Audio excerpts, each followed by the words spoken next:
Ikaw ba kanegosyo ay merong maliit na tindahan at gusto mo rin itong lumaki pero hindi mo alam kung paano gagawin? Ito ang tatlong diskarte ko na ginawa ko para lumaki ang aking tindahan. Kaya kung gusto mong malaman, panoorin mo ang video na ito hanggang dulo at ituturo ko ang mga paraan ko para makatulong din ito sa iyo kanegosyo.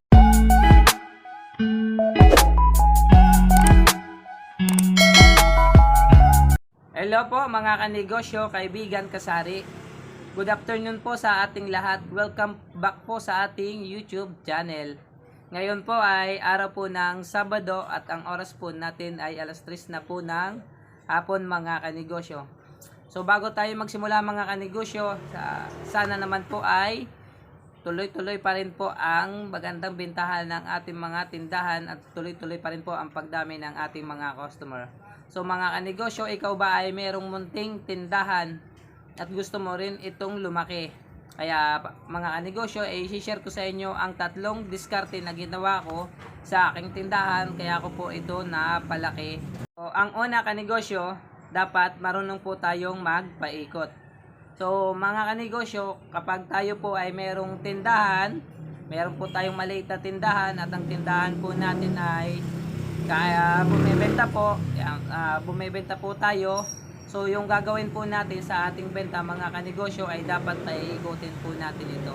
So ang gagawin po natin mga kanegosyo, kung tayo po ay meron ng benta o may naipon po tayong benta, so wag po natin ito munang itatabi or itatago. So ang gagawin po natin kanegosyo, ito po ay ating paiikutin. Ang gagawin po natin, bibili po ulit tayo ng panibagong product na idadagdag po sa ating mga paninda para lalo po itong dumami ang ating magiging benta. So yun ang ginawa natin mga kanegosyo. Ang una po ay pinapaikot po natin ang ating benta para po dumami po ang ating mga paninda at nang lumaki po lalo ang ating benta. Pangalawa kanegosyo, dapat mura lang ang produkto na binibili mo. O mga kanegosyo, ang ginawa po namin, kasi nung nagsisimula pa lang po kami, humahanap po talaga kami ng mura lang ang puhunan at pwede namin po itong ibenta ng medyo malaki po yung kikitain namin. So ang ginagawa namin mga kanegosyo, kahit medyo malayo ang aming bibilhan, so aalamin po namin ito kung saan po kami makakabili ng murang puhunan. Kahit po medyo mahirap puntahan kasi nga medyo malayo, kailangan pa natin magsakay ng jeep kasi hindi natin to pwedeng lakarin kasi malayo po ito. So yun po yung gagawin natin para mas malaki po yung kikitain natin. Magtatanong-tanong po tayo kung saan po talaga tayo makakabili ng mga pwede nating itinda na malaki po yung kikitain natin. So yung mura ang puhunan para malaki po yung ating kikitain mga kanegosyo. So yun po yung pangalawang ginawa ko para mabilis pong mapalaki ang ating tindahan, kasi pag maliit naman po yung puhunan tapos medyo malaki po yung kikitain natin, malaking tulong po yan sa ating tindahan para mapalaki po natin ito. Kahit yung tindahan po natin ay medyo maliit pa, pag tayo po ay may kinikita ay mapapalaki po agad natin ito.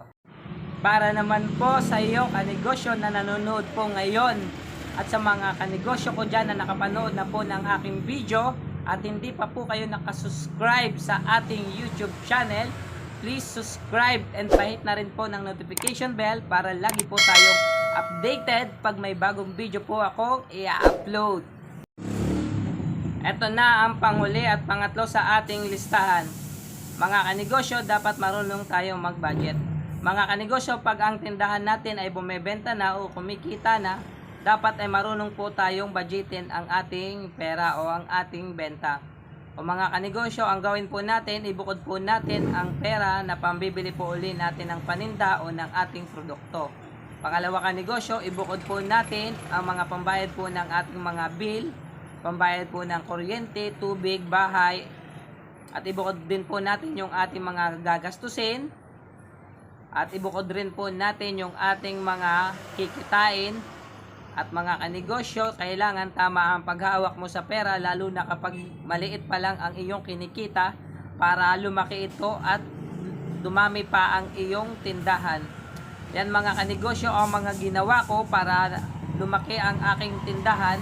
At syempre mga kanegosyo ay dapat tuloy-tuloy po natin ito ginagawa. Hindi lang po isang araw, isang linggo, isang buwan. Dapat mga kanegosyo, yung sinimulan mo na ginagawa mo nung nag-uumpisa ka pa lamang ay tuloy-tuloy mo pa rin itong ginagawa kahit na lumalaki na ang iyong tindahan.